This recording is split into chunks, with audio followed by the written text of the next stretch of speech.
Hi, welcome back to my YouTube channel. Paneer ಅಂದ ತಕ್ಷಣ ನೆನಪಾಗುವಂತಹ ಡಿಶ್ ಪನ್ನೀರ್ ಬಟರ್ ಮಸಾಲ.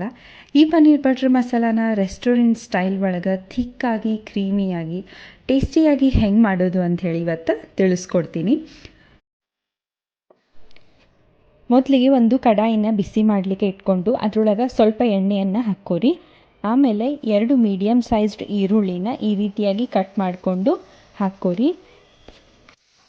ಈರುಳ್ಳಿ ಟ್ರಾನ್ಸ್ಪರೆಂಟ್ ಕಲರ್ ಬರೋವರೆಗೂ ಫ್ರೈ ಮಾಡಿದರೆ ಸಾಕು. ಈ ವಿಡಿಯೋ ನೋಡಿದ ಮೇಲೆ ನಿಮ್ಗೆ ಅನಿಸ್ತದ ಪನ್ನೀರ್ ಬಟರ್ ಮಸಾಲ ಮಾಡೋದು ಎಷ್ಟು ಈಸಿ ಅದ ಅಂಥೇಳಿ. ಅದಕ್ಕೆ ವಿಡಿಯೋನ ಎಲ್ಲೂ ಸ್ಕಿಪ್ ಮಾಡಲಾರ್ದ ನೋಡಿರಿ.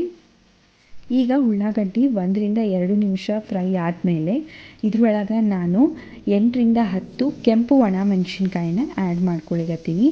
ಇದನ್ನು ನೀವು ಖಾರಕ್ಕೆ ಅನುಗುಣವಾಗಿ ನಿಮ್ಗೆ ಎಷ್ಟು ಖಾರ ಬೇಕು ಅಷ್ಟು ಕಡಿಮೆ ಅಥವಾ ಹೆಚ್ಚು ಮಾಡ್ಕೋಬೋದು.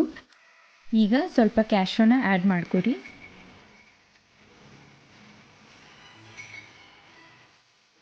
ಇದನ್ನು ಸುಮಾರು 5 ರಿಂದ 10 ಸೆಕೆಂಡ್ ಫ್ರೈ ಮಾಡಿಕೊಂಡ್ರೆ ಸಾಕು. ಅದ್ರ ಜೊತೆಗೆ ನಾನಿಲ್ಲಿ 3 ಮೀಡಿಯಮ್ ಸೈಜ್ ಟೊಮ್ಯಾಟೋನ ಈ ರೀತಿಯಾಗಿ ಕಟ್ ಮಾಡಿಕೊಂಡು ಆ್ಯಡ್ ಮಾಡ್ಕೊಂಡೇನಿ.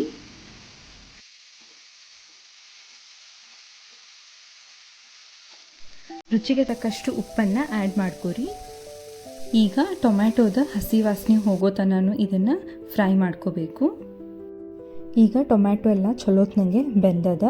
ನಾನು ಗ್ಯಾಸನ್ನು ಆಫ್ ಮಾಡಿಕೊಂಡು ಇದನ್ನು ಆರ್ಲಿಕ್ಕೆ ಇಟ್ಕೊಳ್ಳಿಗತ್ತೀನಿ.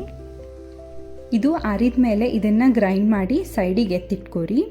ಈಗ ಸೇಮ್ ಕಡಾಯಿ ಒಳಗೆ ನಾನು 2 ಟೇಬಲ್ ಸ್ಪೂನ್ ಆಗುವಷ್ಟು ತುಪ್ಪನ ಹಾಕ್ಕೊಂಡೇನಿ. ತುಪ್ಪ ಇಷ್ಟ ಆಗಲಾರ್ದವರು ಇಲ್ಲಿ ಎಣ್ಣೆನೂ ಯೂಸ್ ಮಾಡ್ಬೋದು.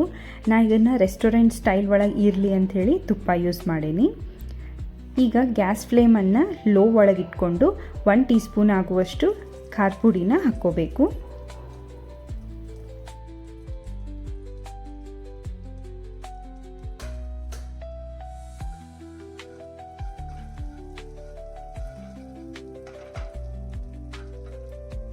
ಈಗ ಆವಾಗಲೇ ಗ್ರೈಂಡ್ ಮಾಡಿ ಇಟ್ಕೊಂಡಿರುವಂತಹ ಮಿಶ್ರಣವನ್ನು ಇದ್ರೊಳಗೆ ಹಾಕ್ಕೋಬೇಕು. ನಿಮಗೇನಾದರೂ ಜಾಸ್ತಿ ಇದು ಗಟ್ಟಿ ಆಗಿದೆ ಅಂಥೇಳಿ ಅನಿಸಿದರೆ ಅದರೊಳಗೆ ಒಂದು ಸ್ವಲ್ಪ ನೀರನ್ನು ಮಿಕ್ಸ್ ಮಾಡಿಕೊಂಡು ಈ ರೀತಿಯಾಗಿ ಹಾಕ್ಕೋಬಹುದು. ಈಗ ಇದನ್ನು ಚೆನ್ನಾಗೆ ಮಿಕ್ಸ್ ಮಾಡ್ಕೊರಿ.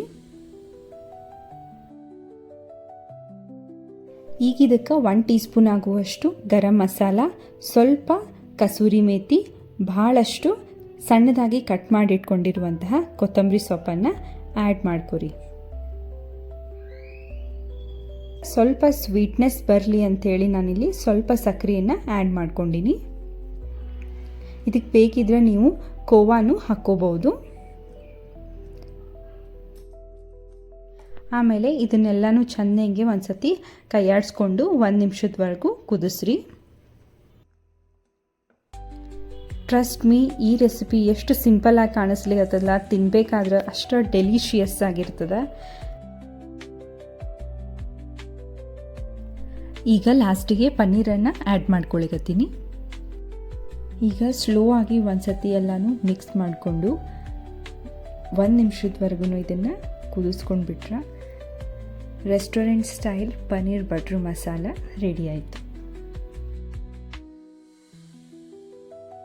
ಈಸಿ, ಹೆಲ್ದಿ ಮತ್ತು ಟೇಸ್ಟಿಯಾಗಿರುವಂತಹ ರೆಸಿಪಿಗೆ ನನ್ನ ಚಾನಲ್ಗೆ ಸಬ್ಸ್ಕ್ರೈಬ್ ಆಗಿರಿ. ಮತ್ತು ಮುಂದಿನ ವಿಡಿಯೋ ಒಳಗೆ ಸಿಗೋಣ. ಅಲ್ಲಿವರೆಗೂ ಬಾಯ್.